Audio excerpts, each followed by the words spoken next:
know what? Let's just get this over with. I feel like I gotta blow through this. I feel like this is gonna be a longer video. I'm tired.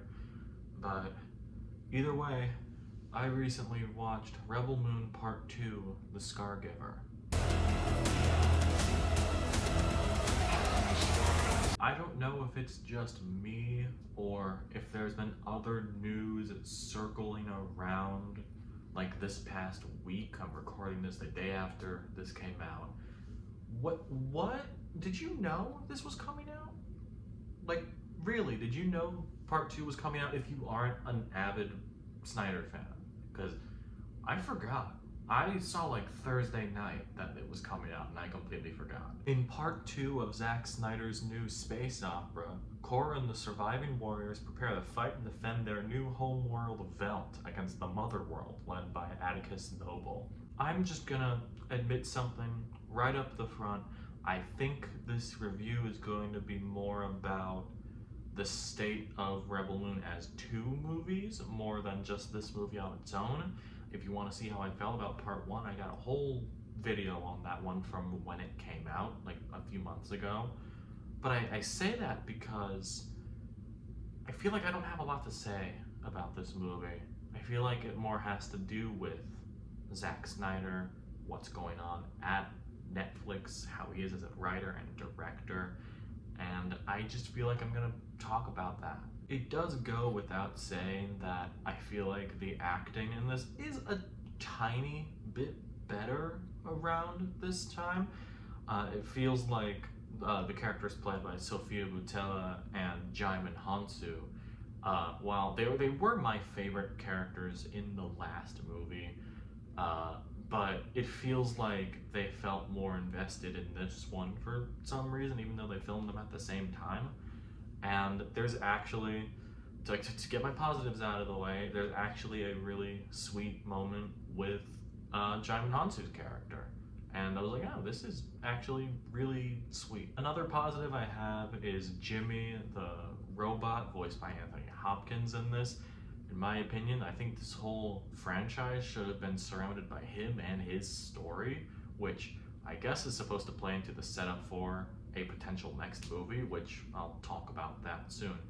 But I feel like it was a huge missed opportunity not having that robot be the main character of this. That's pretty much all my positives out of the way for this movie.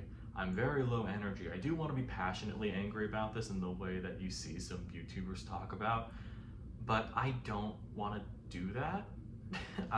There's part of me that wants me to like blow up, throw the chair I'm sitting in across the board, because this movie was painful, and at its worst, it is a surprisingly pathetic movie. That patheticness comes in the writing and world building itself of the movie. I know that comes off as harsh, but that's the first word I could think of, where it all boils down to me. There's a part in like almost like the halfway point of the movie where a character sits down and goes, we don't really know each other, so let's all monologue our backstories to each other. And that alone just really makes me want to bash my head into a wall. Like any of these walls that are behind me, in front of me, on the side of me, not the TV though, that's what I watch this on, I need that. It really did feel like that Snyder and the other writers in this movie, that are part of these two movies, just forgot to make us care about the other characters, so they just went, we're gonna dump everything right here. It feels like a first draft placeholder that they forgot to edit out, and it made my blood boil. I really, really hated that. And that's not to say that it's the fault of all the actors in here. It's really not their fault, but just seeing that this is what we were doing, that scene goes on for like 15 minutes too.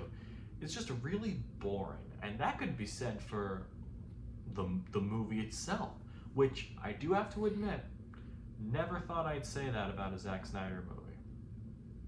Never thought I'd call a Zack Snyder movie boring, but here we are. In terms of the visual effects, it's okay in some parts, not the worst thing I've ever seen, but it's also just really jarring in a lot of places, especially like green screen and just different locations. The effects on the Anthony Hopkins robot are pretty good, actually, but that's really the only standout part about that. I guess that's the movie itself, but now we're gonna shift a little bit into what this movie could mean for Zack Snyder's career in my mind, in my eyes, how I'm seeing it, not exactly in terms of a career perspective for him, although of course that does have some influence to it. Before this movie came out, I think earlier this week even, Snyder had said that he wants to make 6 of these movies.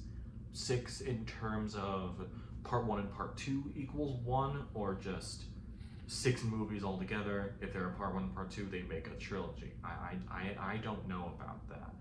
But in my eyes, I just don't see that happening. And if they do happen, I guess I don't know. I don't even know if I'm gonna watch, because I don't know if I care anymore about this. Suppose I care enough about it to be doing this video right now, but hey, that's me. I don't know how involved Netflix as a conglomerate was in actually writing and making these movies. I don't think they were involved in that. But I do know that they were involved in making almost, I don't think he was making Snyder do this. I don't know if I can back this up with anything. But I guess having PG-13 separate cuts, like the ones that are out right now, and then later down the line we're gonna have a director's cut.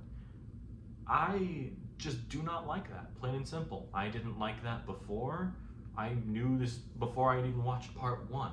Before this movie was even gonna be good. That felt really weird to me. And I just feel like if you're a creative working at a streaming service that is Hollywood, anything, that is practically giving you money to make what you want, I feel like you'd have some say in like what kind of movie you'd want to make, even intentionally watering down your movies just so there can be a director's cut later down the line. Who knows? Might be better, but that just sits really wrong with me, and I think it botched the release of Rebel Moon as a whole movie, like the whole 4-hour shebang. And I do think having a Snyder Cut-esque phenomenon of this, or at least manufacturing one, just feels weird. I'm keep hitting on this because this has really not sat well with me as I've watched these 2 movies, especially since everything that happened at Warner Brothers and with DC, that came from a very personal place, and like why he was fired. That's a whole thing. Why am I talking about this again? But it's so integral to Snyder's career at this point, where I'm sitting in the back of my mind going, yeah, you got control wrestled away from you. I feel bad for you. I think a lot of people felt bad for you. And seeing them try to manufacture that is just gross to me. Online, you obviously can't talk in generalities, or you're gonna be like saying one thing and just you're asked if you're being saying another. It's the pancake and waffle thing. If I say I like pancakes and somebody asks me, oh, why don't you like waffles? I didn't say that. It's that thing. What I'm trying to say here is, after I was done watching this movie, part 2, even if it was for a glimmer of a moment, it sticks with me in my head, and I just thought, that movie kind of ruined Zack Snyder for me. I just don't want to watch any more of his movies. Now, of course, my opinion can change over however many years there is until a next Zack Snyder movie, which who knows when that'll be. But if I'm getting that feeling from watching a movie, something's wrong.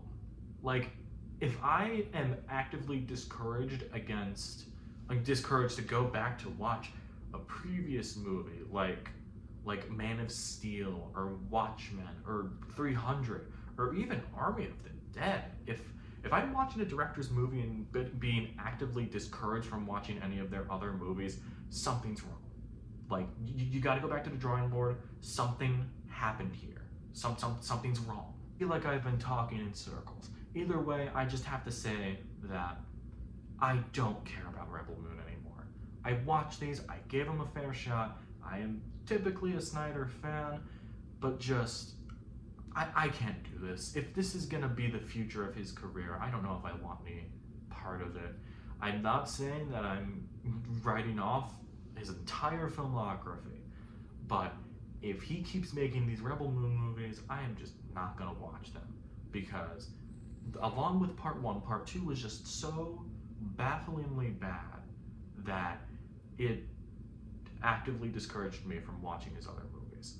And that is a new kind of bad that I don't really experience too often. I guess it's not even worth saying that I don't think a director's cut could even save this movie. I'm not gonna watch the director's cut. That's definitive. If anything is gonna be speaking in generalities in this video, I am not watching these director's cuts. I don't fucking care.